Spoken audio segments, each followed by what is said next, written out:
Bonjour, on va voir rapidement quelques trucs et astuces pour programmer notre roue de fortune, travailler avec les logiciels.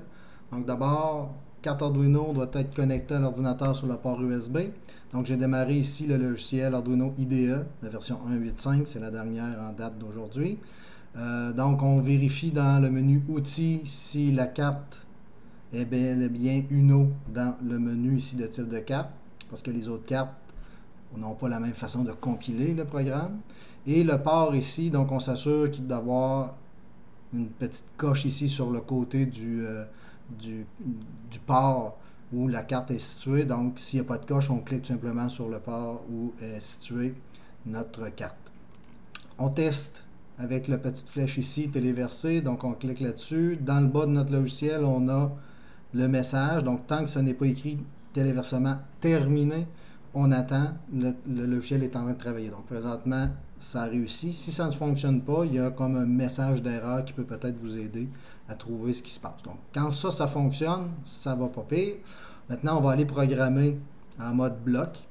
Donc avec ArduBlockly, logiciel qui simplifie la tâche de programmation. Donc ici, il y a notre roue de fortune. On a tout simplement un petit programme que je vais faire relativement rapide. Donc ici, j'ai à mettre des broches. Par exemple, on peut prendre la broche 6, mais on pourrait prendre 3, 5, 6, 9, 10 et 11, que je peux contrôler de 0 à 255 de puissance que j'envoie dans ma broche. Ensuite, j'ai du temps, donc je veux attendre un certain temps. Ensuite, bouton droit, dupliquer pour venir mettre ma broche à 0. Donc, et même chose ici. Donc, j'ai le but présentement, c'est que je mettrai ma sortie 9 à 155 de puissance, j'attendrai une seconde, je la mets à 0 et j'attends une seconde. Donc ça ferait aller-retour comme ça, on-off pour notre moteur. Je veux maintenant travailler un peu la probabilité, donc je vais venir ici, je vais venir chercher l'entier aléatoire, donc je remplace ici mon 1000 millisecondes par une valeur qui sera comprise entre 1000, donc 1 seconde, et 8000, donc 8 secondes, un nombre aléatoire. Donc à chaque fois qu'on va passer sur cette brique-là maintenant, au lieu d'être 1 seconde de rotation, ça sera entre 1 et 8 secondes. Donc ça serait notre programme de base. Ici, donc ici, à droite, on a vu le programme se traduire en version Arduino. Donc j'ai des notions qui se sont inscrites. Et ici, j'ai ma boucle infinie, donc qui va se répéter indéfiniment tant et si longtemps que je ne débranche pas mon circuit, ma carte Arduino de mon ordinateur. Donc l'Arduino va vouloir répéter cette boucle-là.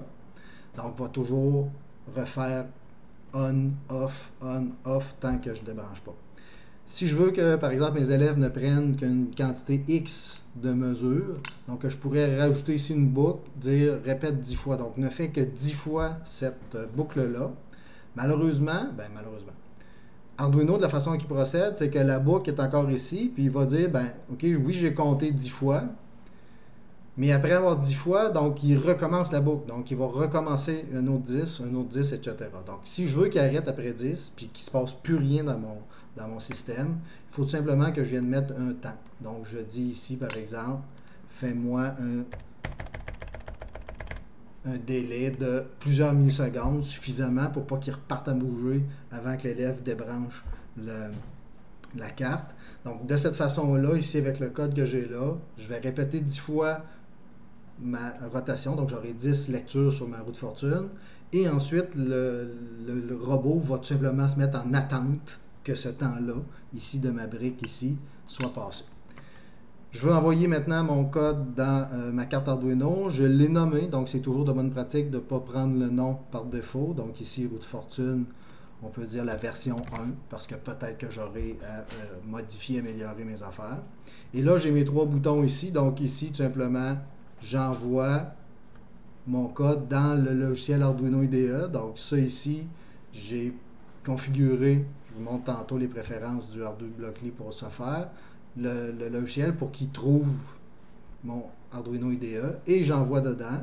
Donc ça me permet de voir est-ce que c'est correct et je pourrais téléverser. Donc ici, tout simplement, j'envoie dans ma carte et téléversement terminé, c'est fini. Si ce n'est pas écrit, vous attendez, il est en train de travailler.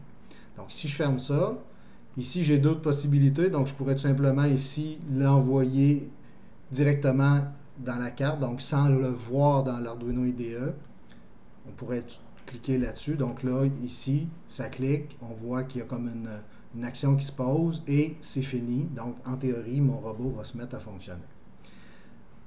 Dans les préférences d'ArduBlockly, donc vous avez probablement fait ça d'avance, donc ça a été fait par des techniciens ou quelqu'un d'autre.